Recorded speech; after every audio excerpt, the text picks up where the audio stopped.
नमस्ते प्यारे बच्चों।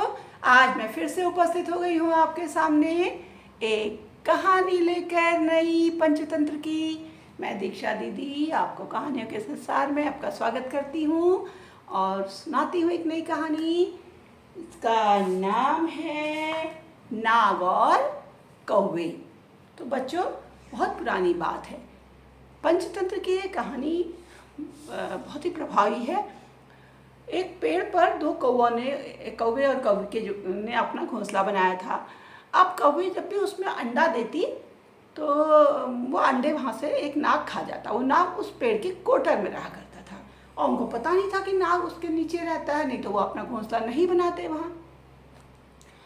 तो क्या हुआ कि एक बार बहुत बार ऐसा हो गया, कौवे और कौवी दुखी रहने लगे। उस जंगल में एक सियार भी रहता था, तो वो उनका अच्छा दोस्त था बच्चों।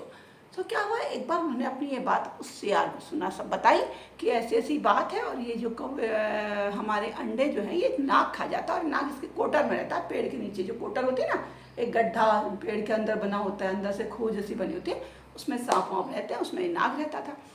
तो सियार बोला, इतना परेशान क्यों हो रहे हो भाई? जो काम शक्ति से नहीं किया जा सकता उसे बुद्धि से करा जा सकता है। शक्तिशाली को अपनी बुद्धि से हम जीत सकते हैं। तो कोई ना कोई उपाय जरूर होगा जिससे हम उससे समस्या का समाधान पा सकें।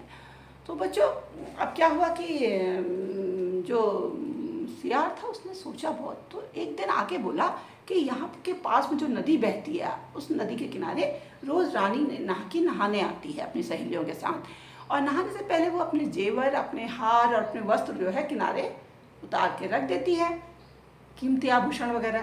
तो अगर कौवा जा करके वहाँ से उसका हार उठा लाए, क्योंकि वहाँ पर उसके सिपाही भी होते हैं, तो वो अवश्य तुम्हारे पीछे पीछे आएंगे और समस्या का समाधान हो जाएगा। कौवे को ये बात बहुत अच्छी लगी। अगले दिन कौवा उड़ता उड़ता उस नदी के किनारे गया। तो उसने थोड़ी देर में वहाँ रानी अपनी सहेलियों के साथ नहाने आई बच्चों। सबने अपने अपने आभूषण वगैरह किनारे उतारे। आभूषण जानते हो ना, गहने, माला, हार, कान के झुमके, अंगूठियाँ वगैरह, इनको कहते हैं आभूषण, गहने। ये उतार कर रखे, वस्त्र भी रखे, क्योंकि नदी में जेवर तो बह सकते हैं, इसलिए वहाँ रख नहीं सकते, नदी में पहन के कौन जाए।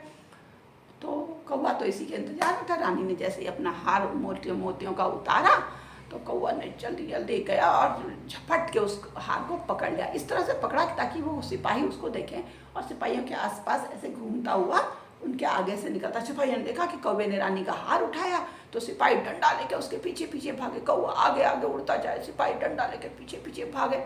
कौवा आगे उड़ता जाए, सिपाही पीछे। तो कौवे के पीछे भाग आते आते सिपाही उस पेड़ के पास पहुंच गए। पेड़ के पास पहुंचते ही कौवे ने क्या किया कि वो हार को अपनी चोंच से उठाकर उस कोठर के डाल दिया, जो छेद था पेड़ में, तो उसमें डाल दिया और अपना ऊपर बैठ के दोनों कौवा और कौवी तमाशा देखने लगे। और झाड़ियों में छिपकर सियार भी देखने लगे कि अब क्या होता है। सिपाहियों ने उसे देख लिया कि उसने हार जो है वो पेड़ की कोठर में गिराया है। तो सिपाहियों ने जैसे ही वहाँ पर हार उठाने के लिए झुकने लगे तो वहाँ से अंदर से एक बड़ा सा नाग करके आया। सिपाही समझ गए तो इसमें तो बड़ा नाग है। और जैसे आपके उन्होंने जैसे ही मारा उठाने, सिपाही आए तो दूसरे सिपाही ने उसके सिर में मारा। उन्होंने इतना मारा कि नाग वहाँ पर खत्म हो गया और वो उसकी हार को लेकर चलते बने। और अब देखो क्या हुआ कि वो उनको उनका हार मिल गया। कौवा कौवे के शत्रु भी खत्म हो गया, उनका भी विनाश हो गया।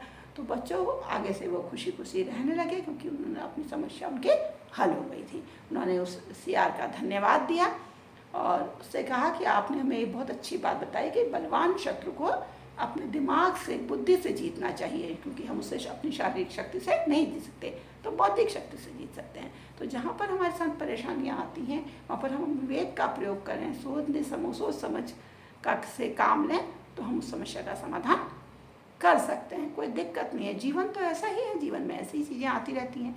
ऐसी छोटी, कोई ज़रूरी नहीं कि हमारा कोई ऐसी चीज़ ही खोए और हमको सांप को ही मानना पड़े। वो तो एक प्रतीक है। जीवन में कई तरह की परेशानियाँ आती हैं और कई तरह के जो शत्रु होते हैं, कहीं हमारे प्रत्यक्ष शत्रु, कहीं अप्रत्यक्ष शत्रु होते हैं। उन सब से छुटकारा पाने के लिए हमें अपने विवेक का प्रयोग करना बहुत ज़रूरी होता है, तभी हम आगे बढ़ सकते हैं। तो बच्चों, कैसी लगी ये कहानी मुझे बताना और मेरे कमेंट पर भी लिख के देना। कि जो यूट्यूब का चैनल है ना मेरा ये वाला, उसमें मेरे कमेंट बॉक्स में लिख के थे ना आपको कहानियाँ कैसी लगी और मेरी और कहानियाँ भी कैसी लगती हैं। तो इसके बाद अगली कहानी के लिए हम अगली बार में मिलेंगे, अगले एपिसोड में मिलेंगे। तब तक आप इस कहानी को समझिए, लिखिए, चर्चा करिए, बातचीत करिए, इसके चित्र बनाइए, सबको सुनाइए और जीवन का आनंद लीजिए। सबके समस्याओं का समाधान करने का प्रयास कीजिए। अपनी समस्याओं का छोटी मोटी कोशिश तो कर ही सकते हैं, समस्याएं तो जीवन का अंग है। समाधान, समस्याएं होंगी तो समाधान भी होगा। तो बच्चों आगे से आप इस चीज़ को ध्यान में रखिएगा कि हम कोई चीज़ हमें परेशानी आती है तो हम उसका समाधान आसपास से मिल जाएगा। ठीक है, तो अगले कहानी तक के लिए मैं आपसे विदा लेती हूँ। टाटा, बाय बाय, धन्यवाद।